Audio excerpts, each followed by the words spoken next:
நம்ம வந்து இன்றைக்கி மண் சட்டியில் மத்தி மீன் குழம்பு செய்ய போகிறோம்.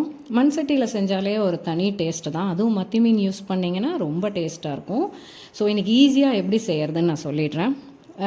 மஞ்சத்தூள், அதுக்கப்புறமா மிளகாத்தூள், அதுக்கப்புறம் மல்லித்தூள் வந்துட்டு நம்மளுக்கு தேவையான அளவு, அதுக்கப்புறமா தேங்காய், கருவேப்பிலை, வெந்தயம் 3 ஒட்டுக்கா நம்ம வணக்கி அரைக்க போகிறோம். அதுக்கப்புறமா சின்ன வெங்காயம், தக்காளி இது 2 நம்ம ஒட்டுக்கா வணக்கி அரைக்க போகிறோம். அதுக்கப்புறமா தாளிப்புக்கு வந்து பார்த்திங்கன்னா இஞ்சியும் பச்சை மிளகாவும் சின்ன வெங்காயமும், அதுக்கப்புறமா ஒரு லெமன் சைஸ் வந்துட்டு புளியை வந்துட்டு நம்ம வந்து ஊற போட்டிருக்கோம். மண் சட்டியில் எண்ணெய் ஊற்றி அது காஞ்சதும் நம்ம ஒரு கப்பு வந்துட்டு தேங்காய் போடுறோம்.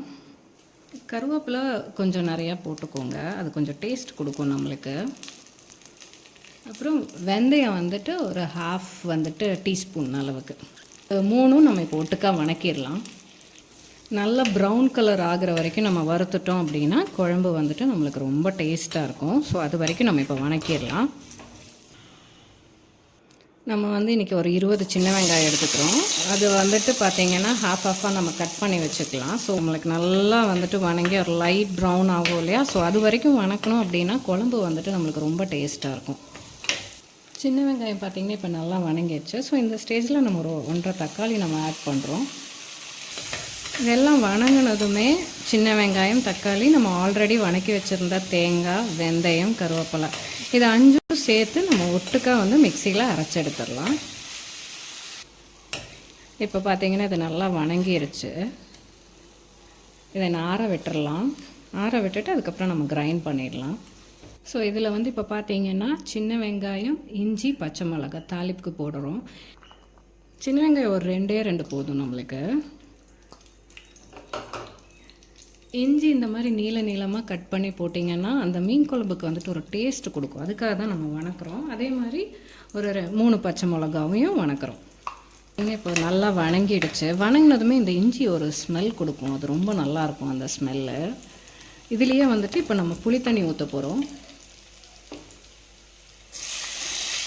ஸோ இது லைட்டாக கொதிச்சிருச்சு. இப்போ வந்து மல்லித்தூள், மிளகாத்தூள், மஞ்சத்தூள் ஆட் பண்ணிடுறோம்.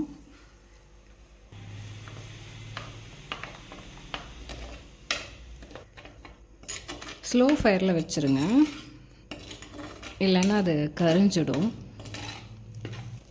கல்லுப்பு போட்டுக்கிறேன். இது பார்த்திங்கன்னா லைட்டாக இப்போ எண்ணெய் விட்டுருக்கு. ஸோ அந்த ஸ்டேஜில் வந்துட்டு நம்ம வணக்கி வச்சுருந்த தேங்காய், கருவேப்பிலை, வெந்தயம், அதுக்கப்புறம் சின்ன வெங்காயம், தக்காளி எல்லாத்தையும் ஒட்டுக்கா அரைச்சிட்டோம். இப்போ நம்ம இதையும் ஆட் பண்ணிடலாம். தேவையான அளவு நீங்கள் தண்ணியும் ஊற்றிக்கோங்க, உப்பும் போட்டுக்கோங்க. ஆல்ரெடி வந்துட்டு உப்பு ஆட் பண்ணியிருந்தோம். ஸோ பத்தலைன்னா லைட்டாக நம்ம கொஞ்சம் ஆட் பண்ணிக்கலாம். ஆட் பண்ணிவிட்டு இதுக்கு லைட்டாக கொதி வந்ததுக்கப்புறமா மீன் ஆட் பண்ணுங்கள். இல்லைன்னா என்ன ஆகுனா மீன் உடஞ்சி உங்களுக்கு அப்படியே ஃபுல்லாக கரைஞ்சிடும். இப்போ லைட்டாக கொதி வந்துடுச்சு. ஸோ அந்த ஸ்டேஜில் நம்ம மீனை ஆட் பண்ணுறோம். மத்தி மீன் வந்துட்டு நான் ஆல்ரெடி கொஞ்சம் மஞ்சத்தூளும் லைட்டாக உப்பு, மிளகாத்தூள் லைட்டாக போட்டுட்டு வச்சுருந்தேன். ஸோ என்னென்னா அந்த பச்சை ஸ்மெல் போட்டோம் அப்படிங்கிறதுக்காக. மீன் வந்துட்டு நமக்கு உடஞ்சிடும். ஜஸ்ட் இப்படி போட்டுட்டு இப்படி நம்ம லைட்டாக ஒரு மிக்ஸ் பண்ணி விட்டுட்டு அப்படியே க்ளோஸ் பண்ணி வச்சிடலாம். இல்லைன்னா மீன் வந்துட்டு நம்மளுக்கு உடஞ்சிடும். நம்மளுக்கு மீன் குழம்பு ஆயிடுச்சு. எண்ணெய் விட்டுருக்கு பாருங்கள். இப்போ வந்து தாளிக்கிறதுக்கு வந்துட்டு நம்ம எண்ணெய் ஊற்றிக்கலாம். கடுகு போட்டுக்கலாம். கடுகு நல்லா பொரிஞ்சிடுச்சு. இதில் வந்து நம்ம சின்ன வெங்காயம், கருவேப்பிலையும் ஆட் பண்ணிக்கலாம். இது நல்லா ப்ரௌன் கலர் ஆகிற வரைக்கும் வணக்கிக்கலாம். பார்த்திங்கன்னா இப்போ நல்லா வணங்கிடுச்சு இல்லையா? இதை வந்துட்டு குழம்புல நம்ம இப்போ ஆட் பண்ணிடலாம்.